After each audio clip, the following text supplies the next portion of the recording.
Cool. All right, I got the go-ahead from the PR and everybody in the crowd. We're now officially ready to go. So, welcome to DC Universe Online. My name is Jens Anderson. I'm the creative director on the project, and this is Wes Yanagi. He's the senior producer on the project, and we want to show you the latest and greatest of what we have today. So, superheroes are huge right now, right? They're just everywhere. Lots of really great movies coming out. Lots of TV shows over the last few years with Smallville, Justice League Unlimited, and things like that. You got, of course, the comics and the games, right? But even in all those games where you've been able to sort of step into that world of Metropolis and Gotham, you've never been able to play as your own hero. You've always played somebody else's story. You've been Batman, you've been Superman. Now with DC Universe Online, you get to be your own superhero or supervillain. You get to live your story. And as we like to say, the next legend is you. So let's take a look at a little bit of that hero's journey right here.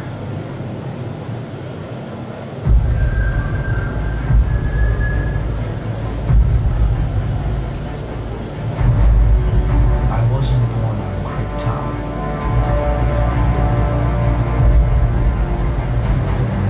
I didn't inherit a fortune.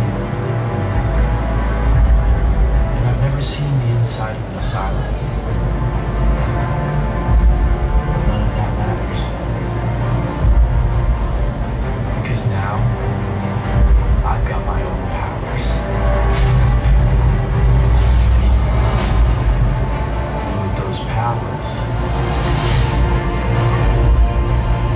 I can choose to save this world.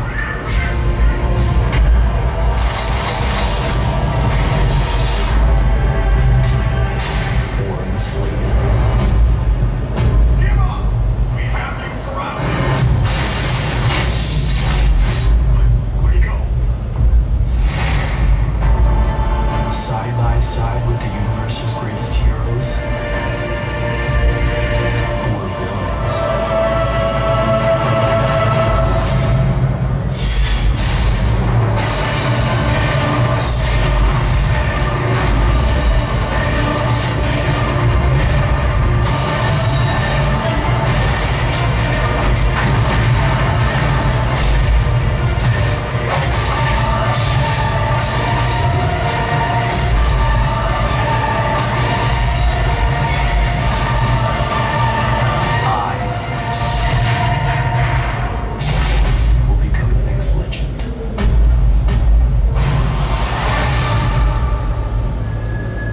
So there you go, a little taste of what you're in for in Metropolis and Gotham and DC Universe Online. But how do we actually, manifest that? How do we actually get you involved with all these heroes and villains with your character? Well, we have these things called episodes, and episodes are these story arcs that involve some of the great heroes and villains in the DC Universe: Superman, Batman, Lex Luthor, Joker, right?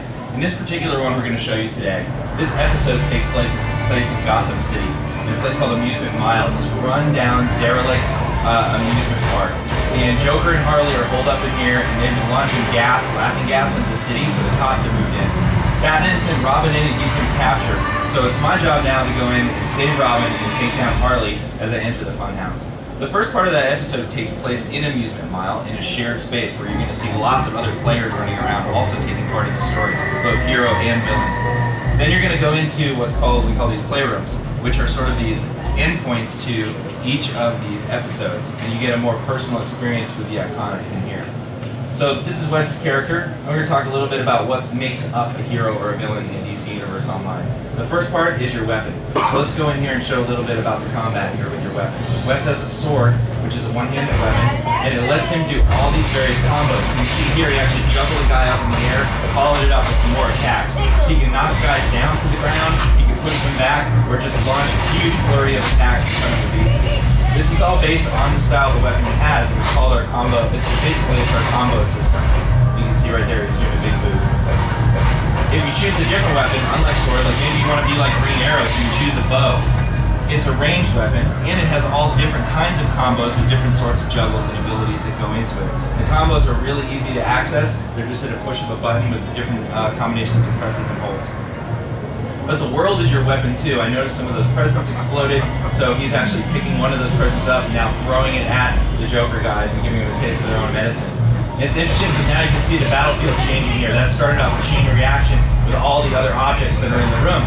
So when you play this episode in this funhouse, you're never going to do the same thing twice because you can kind of use the environment differently each time. And check it out, they can use the world as a weapon as well, so you got to watch out as they pick this stuff up too. Wes has superpowers. You can see on the bottom of the screen here, he's got a bunch of superpowers. He's a gadget guy. You can see he put out a drone there, which is now shooting missiles and projectiles at his enemies. He has an implosion grenade he just used, which drove everything toward that center of that explosion. And my favorite, the sticky bomb. Knocks guys up in the air. Cool. So we got superpowers, gadgets. We have your weapon, which is one-handed, giving you all these combos. And now we have your movement mode. Movement mode, we have acrobatics, which lets you kind of move around like Batman, slide up and down walls, have a bat line, you can glide with your cape there, as you can see. We also have super speed, which lets you move around the world like the Flash, or we have flight, which is cool because you can fly around like Superman or Wonder Woman. But it's not just about exploration. Movement modes actually factor into combat tactics. So Wes is going to jump down here and he's going to use his acrobatic ground slam, which lets him get the jump on all these enemies. He's also got as an acrobat this zip line you can see, which can pull enemies toward him, and he has dodge rolls and things where he can do evasive maneuvers like that, which is causing these guys to shoot. So, combination of your superpower, your weapon, and your movement mode all factor into how you fight enemies in DC Universe Online. And you can choose to do it in so many different ways as a result. You can go heavy on your movement stuff, using space to your advantage, or you can kind of just go in there and burn people down with combos. As a Gadgets character and kind of inspired by Batman, Wes also has stealth. So you can see he's stealthed himself here. He's going to move a little closer to Righty and Lefty to get a surprise attack on him. We talked about physics in the environment and as a world as a weapon, but it's also part of your superpowers as well. Wes is going to activate a gadget here, which is his force field generator, which is going to encase a guy in a force field and he'll go rolling away. Now he's going to have to deal with Lefty here, who has a charge attack, as you can see. Oh, looks like the effect went away. Sorry about that. There you go. So now these guys are really tough, so he's going to have to use all his powers. Check this out.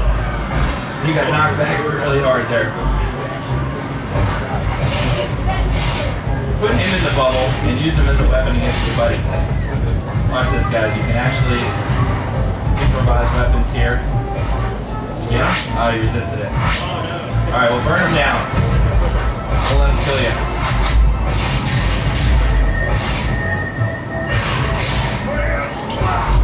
There we go.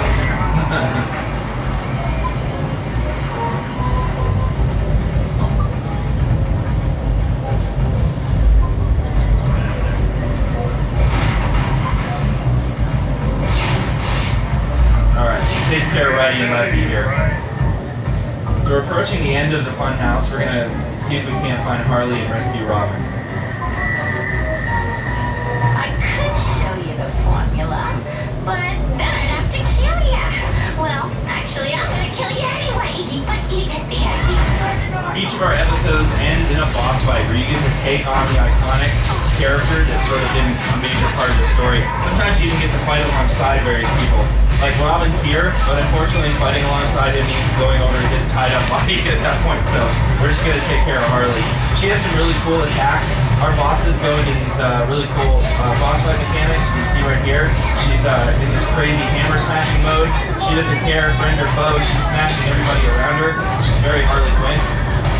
So Wes wants to kind of stay away from her at this point until she accidentally smashes her own toe with her hammer, gives Wes an opportunity to take advantage of her weakness to save there. Alright, let's take her down.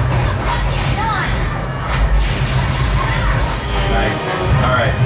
So we got some loot that's dropped. Jumping up and grabbing that. Harley's Sinister Masquerade. So this hat you can see here that he got has some stats on it. And he can choose to put it on and have it change his appearance if he wants to. Okay? You guys don't like that? No, that's hot. Is it? I don't know if the bells are going to work for stealth though. You might have to kill that one. So let's go over here and actually go to the appearance tab, and he can actually make that hat, that item he just found, in any of the slots that you have. You start collecting appearances, and you can actually make it look like whatever you want. For instance, he just actually went back to his natural state, or you can go over here to the helmet slot, turn it back to the wing tech visor he's found before, and maintain his look. But all the while, when when he's doing that, he still has the item on, so it's still giving him the stat enhancements to increase the performance of his character. So form and function in terms of our itemization, we allow you to be the hero you want to look like, but still take advantage of all the cool loot that gets dropped in the game. And as you get that loot, you're collecting appearances, and then you can mix and match those as you are going through your heroic career. So at the end of the episode, you learned a little bit about Harley as you were going through, but let's learn a little more about her. We have these great comic book cutscenes, which are all done by our executive creative director, Jim Lee, and they give you a little cool in-depth look at Harley Quinn. No joke. He has a dream of creating a world where everybody's always laughing.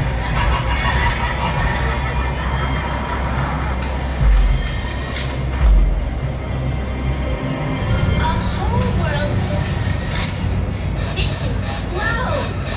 Kaboom!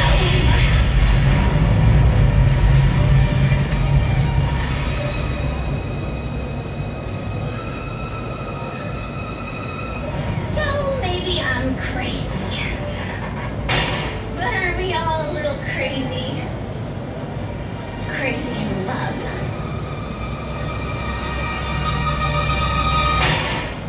Apparently when your boyfriend tries to blow you up, a balloon makes it all better. So just remember that.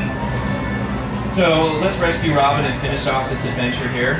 And what this will do is basically we would have done the shared world and the open part amusement mile. Then we've done this little playroom adventure here where you get to get involved with Robin and Harley Quinn. Where does it all lead? After doing dozens and dozens of these episodes and being involved in these stories, you're going to level your character up and you're going to start participating in the endgame stuff. So here you can see we have a bunch of player characters. And why does he have a bat symbol on? Well, Wes's character has worked with Batman enough and gained so much fame with him that he's wearing now the Spectre Batsuit, which is a really cool endgame right here that we have. You can see here there's the House of L armor, which another character who's worked exclusively with Superman a lot has earned. It's actually made from the crystals of the Fortress of Solitude by Superman and given to the character.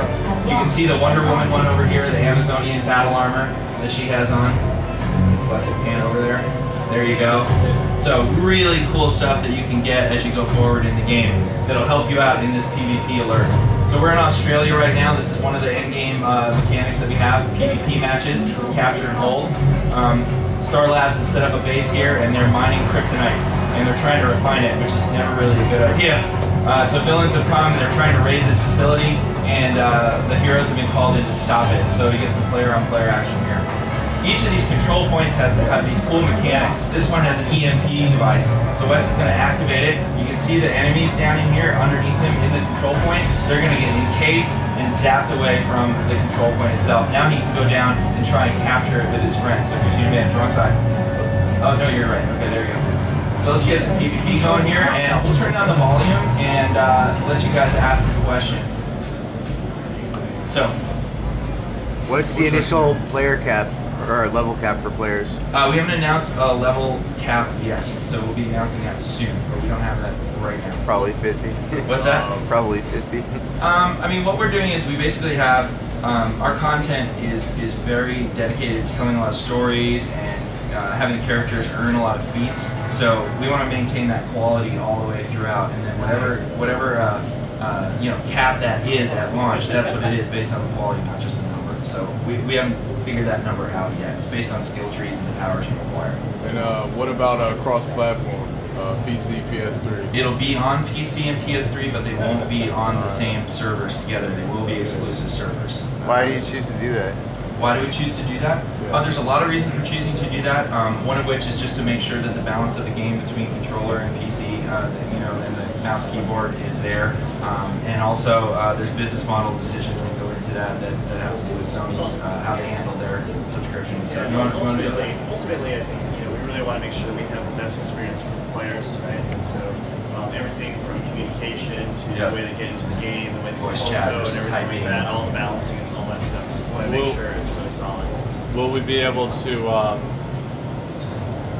use the keyboard and mouse on the PS3? Absolutely. In fact, we'll show you right now. Wes is playing on a PC right now, but he's using the PS3 controller. So you can see that when he walks up to something to pick it up, it'll have a circle symbol over it, and also the tray on the bottom will have the face buttons. But when he just picks up the mouse and keyboard, the system knows, and it actually changes the trays to be accessed by numbers, and any of the interact icons that he has that he needs to pick up will actually then be, you can see here if he goes up to one of those barrels, it'll say E, hold E to pick up. Okay, wait a second. So he's playing on a PC with a PS3 controller? Correct. Okay. Sony doesn't have official drivers for the PC DualShock 3. I'm not even gonna get into that. I mean, it's just, I just thought you did. No, you don't get that, but you can put a gamepad on here and you can play with a gamepad on your PC. We happen to use PS3 controllers because we have millions of them around. Will there be a guild or clan system? Yes, we have what you call leagues and legions, and players will be able to form those and come together in their own groups and become legendary, just like the Justice League or the Society. Will there be what you would call raid content? Yes, there will be. We have great end zone raid content and things like the Batcave and Arkham Asylum and places like that. Do you have a raid size number yet? I think it's 16 right now. 16? It's basically groups of groups. Our group size is about 4. We do 8 on 8 or 16 on 16 PvP. There's other adventure zones which we call alerts, which are all over the world as well, which are not PvP battles, but they're PvE battles, where larger groups of players can come together and do shared content. And then we have the raids. In-game voice chat? Yes, there will be in-game voice chat. Cross-game voice chat. Cross-game voice chat? That's a good one. What I want to ask back to the controllers, have y'all been looking into Move support?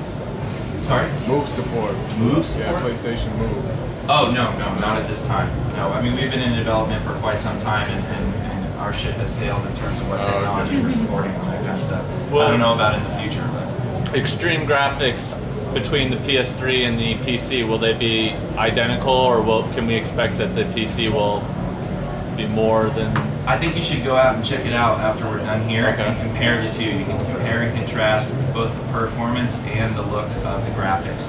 They look tremendous. They both look great right next to each other. What level is the character you're playing with right now? This is a level 12 character, so there's a level, the episode we did with Harley Quinn was about a level 12 adventure. So yeah, there'll be much more challenging stuff as you go up with more and more difficult. During raids, is it going to be tuned like other MMOs where you have these like 45-minute beatdowns on a single character? I mean, because it kind of gets stale. Okay.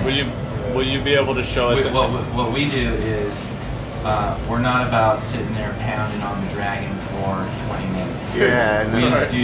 But the boss fights are lengthy, but they're lengthy in the terms that they change in phases. So you get the boss down to a certain amount. Think of it more like in a console game where like you've blown the armor off of the shoulders and now he goes into this mode and you can attack him in this way now. It's more like that kind of boss fight combat. So they're going in different phases. Yeah. So it's much more action oriented.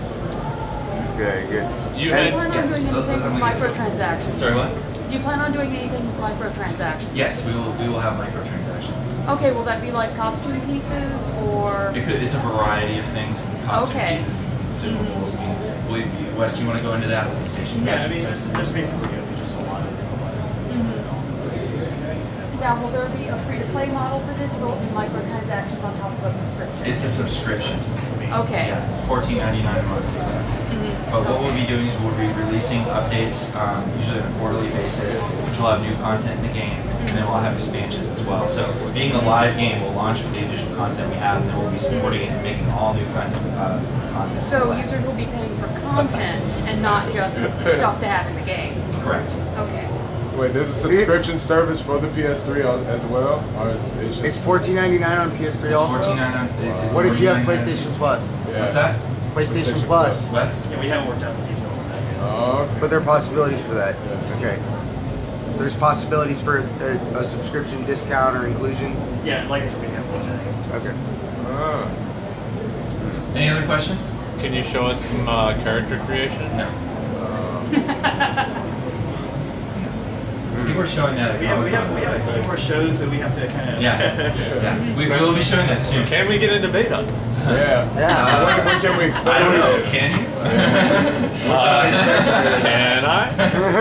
I'm not sure. I mean, that's something you can talk to Michael and the There'll PR be guys more about. information Sure. about the beta program as we get further release. I mean, bear in mind that we are coming to retail simultaneously for PC and PS3 in November 2nd of this year. So, these guys are definitely the home stretch. And for us, we'll be communicating more stuff about beta programs. In fact, if any of you are planning to attend Comic-Con, I can tell you this, it'll be your opportunity to actually see a new area that we have yet to show anybody.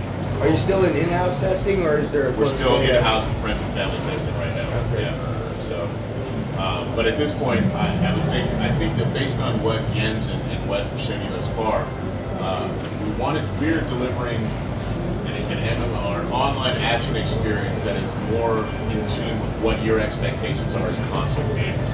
In terms of the physics-based combat, in terms of the fast action combat, it's not click recharge, click wait. When you press a button, something happens.